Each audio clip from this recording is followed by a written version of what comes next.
ఇప్పుడు అప్రూవల్గా మారే అవకాశం ఉందా ఏమన్నా? కవిత అప్రూవల్గా మారాలని అనుకుంటున్నారు. ఎందుకంటే బయటికి రావాలంటే ఖచ్చితంగా అప్రూవల్గా మారాలి. అప్రూవల్గా మారితే ఇదేంటి మళ్ళా బీఆర్ఎస్ బీజేపీ ఒకటే అనే నానుడితో మళ్ళీ లోక్సభ ఎలక్షన్లో కాంగ్రెస్ గెలిచే అవకాశం ఉంటుంది. అప్రూవల్గా మారితే మనం ఓడిపోతాం, అదొక సమస్య. అప్రూవల్గా మారకపోతే అయినా మనం ఓడిపోతాం. ఎందుకు? నువ్వు లిక్కర్ స్కామ్ లో ఉన్నావని, నువ్వు ఫోన్ ట్యాపింగ్ లో ఉన్నాడని మా నాన్న, సంబంధం లేని కేసులు నా గురించి కూడా మాట్లాడుతూ ఆ కేసు అని డ్రగ్స్ అని సినీ తారలు అని చెప్పి నన్ను అందరినీ బ్యాడ్ చేసేసింది మొత్తం ఈ కాంగ్రెస్ ప్రభుత్వం. కాంగ్రెస్ ప్రభుత్వం అందరూ వీళ్ళే బ్యాడ్ అయ్యారు, ప్రభుత్వం కావాలని ఏం బ్యాడ్ చేయాలి. సో ఎలా అయినా మనకు మైలేజ్ రావట్లా.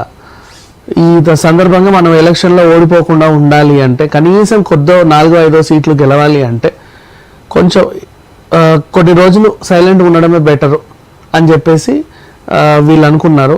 అండ్ బయట ఈ కేసీఆర్ తిరుగుతా బహిరంగ సభలు అన్ని పెడతా ఒక్కరోజు కూడా ప్రతి బహిరంగ సభలో అందరూ ఆలోచిస్తున్నారు ఒక్కసారైనా కవిత గురించి మాట్లాడతాడేమో, లేకపోతే ఫోన్ ట్యాపింగ్ వ్యవహారం ఏమైనా చెప్తాడేమో అంటే అది లేదు. రైతుల సమస్యలు అది లేదు, ఇది లేదు, వర్షాలు లేవు, నీళ్లు లేవు, కరెంటు లేదు, తొక్క లేదు, తోలు లేదు, నీ ఇన్నాకూడు లేదు, నీ స్నార్థం లేదు, ఇలా మాట్లాడుకుంటూ వెళ్ళిపోతున్నాడు. ఇది జరిగింది. ఓకే, ఇప్పుడు ఈ యొక్క కవిత అరెస్ట్ కానీ ఇప్పుడు బెయిల్లో రావడమా రాకపోవడమా అనేది ఒక ఎత్తు అయితే, ఇప్పుడు రాబోయేటువంటి పార్లమెంట్ ఎలక్షన్స్లో ఇది ఏ విధంగా మైలేజ్ ఎవరికి వస్తుందంటారు? కవిత మైలేజ్ 100% కాంగ్రెస్కే వస్తుంది, వీళ్ళకి వచ్చే అవకాశం అయితే లేదు, ఛాన్సే లేదు. ఎందుకంటే తప్పు చేశారు, జరిగింది, అయిపోయింది. 100% తప్పు అయితే చేశారు. తప్పు చేసిన వాళ్ళని అరెస్ట్ చేసింది బీజేపీ ధైర్యంగా అని బీజేపీ కొద్దిగా అడ్వాంటేజ్ ఉంటుంది. అడ్వాంటేజ్ ఉంటుంది. అవును, తప్పు చేసిన వాళ్ళందరినీ మళ్ళీ అరెస్ట్ చేస్తున్నాడు మోడీ ప్రభుత్వం అని చెప్పి కంపల్సరీ అడ్వాంటేజ్ ఉంటుంది. అంటే వాళ్ళు అన్యాయాన్ని ఎదిరిస్తున్నారు అని. కాకపోతే వాళ్ళకి బలమైన నాయకులు లేక బీజేపీ అట్లా ఉందే తప్పితే ఇప్పుడు కేంద్రంలో మోడీ రావాలని అనుకునే వాళ్ళు చాలా మంది ఉన్నారు, మెజారిటీ ఉన్నారు. కానీ ఇక్కడ ఏంటంటే రీజన్ ఇక్కడ వాళ్ళని గెలిపించడానికి అక్కడ బలమైన నాయకులు ఎవరు లేరు. వీళ్ళకి గట్టిగా మాట్లాడుకుంటే చేతి వేళ్ల మీద లెక్క పెట్టుకుంటే 5 తప్పితే అసలు లేనే లేరు. మొత్తం కోడ్ నుంచి ఎంతమంది గురించి ఆలోచించినా ఎవ్వరూ లేరు బీజేపీలో బలమైన నాయకులు. బలమైన నాయకులు అంతా కాంగ్రెస్ లో ఉన్నారు. అండ్ ఆ కాంగ్రెస్ లోనే ఉన్నారు, బీఆర్ఎస్ లో కూడా లేదు, అందరు వెళ్ళిపోయారు. సో మరి వీళ్ళందరూ వెళ్ళి కనీసం బీజేపీలో చేరినా కొంచెం బలమని ఉండేది, వాళ్ళకు 4 సీట్లు ఎక్స్ట్రా వచ్చేవి. కానీ లేదు, మొత్తం అందరు కాంగ్రెస్ లోనే ఉన్నారు. ఆల్మోస్ట్ మోడీ గెలవాలని జనాలకు ఉన్నా కూడా నాయకులు లేక పాపం ఆయన ఓడిపోతున్నాడే తప్ప అంతమించి ఇంకేం లేదు. ఓకే, ఇప్పుడు ఈ క్రమంలో ఇప్పుడు కేజ్రీవాల్ అరెస్ట్ అయ్యి జైల్లో ఉన్నాడు. కేజ్రీవాల్ నేను జైల్లో నుంచే నేను ప్రభుత్వాన్ని నడిపిస్తాను అని చెప్పేసి అన్నాడు. ఇప్పుడు అలా నడుస్తుంది. అయితే వైఫ్ చీఫ్ మినిస్టర్ అయిద్దని చెప్పి మొన్నదాకా ఊహాగానాలు వచ్చినాయి.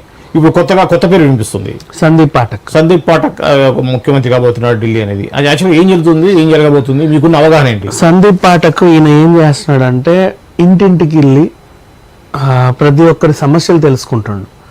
అదేంటి ఇంతకుముందు కేజ్రీవాల్ వాళ్ళు వీళ్ళు ఉండే, ఈయన ఎవరో కాదు, వాళ్ళ పార్టీకి జాతీయ కార్యదర్శి, ప్రధాన కార్యదర్శి అంతే.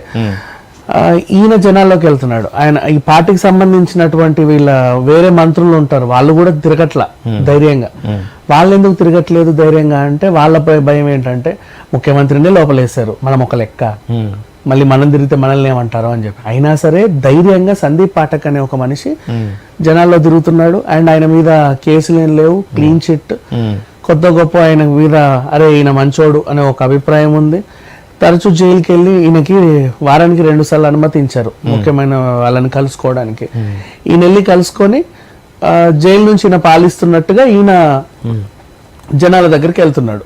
సో ఇప్పుడు ఉన్న మెయిన్ ఇదేంటంటే సందీప్ పాఠక్ని తాత్కాలికంగా అంటే ఆపద్ధర్మ ముఖ్యమంత్రి లాగా చేస్తారేమో, అంటే సమ్ కైండ్ ఆఫ్ సిచ్యువేషన్స్ లో హ్యాండిల్ చేయడానికి ఆపద్ధర్మ ముఖ్యమంత్రిగా ఒకవేళ సందీప్ పాఠక్ ఉంటే నెక్స్ట్ ఆయనే ముఖ్యమంత్రి అయ్యే అవకాశాలు కూడా ఉన్నాయి కదా అని చెప్పేసి అనుకుంటున్నారు. యాప్ నేతలు కూడా వాళ్ళు అంటే యాప్ వాళ్ళకి కూడా పెద్ద ప్రాబ్లం ఏం లేదు. వాళ్ళు ఏంటంటే జనాలకు రావడానికి భయపడుతున్నారు.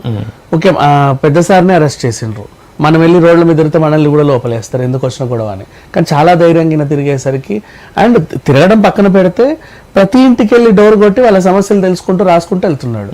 ఏది మన ధర్మవరంలో గుడ్ మార్నింగ్ ధర్మవరం మన కేతిరెడ్డి చేసినట్టు ప్రతిరోజు అట్లా వెళ్తున్నాడు అనమాట. అది కొంచెం మైలేజ్ వచ్చే అవకాశం అయితే ఉంది. అండ్ ఈయన తెలుస్తున్నాడు ఇప్పుడు జనాలకి, అరే ఒక మంచి మనిషి వచ్చాడు,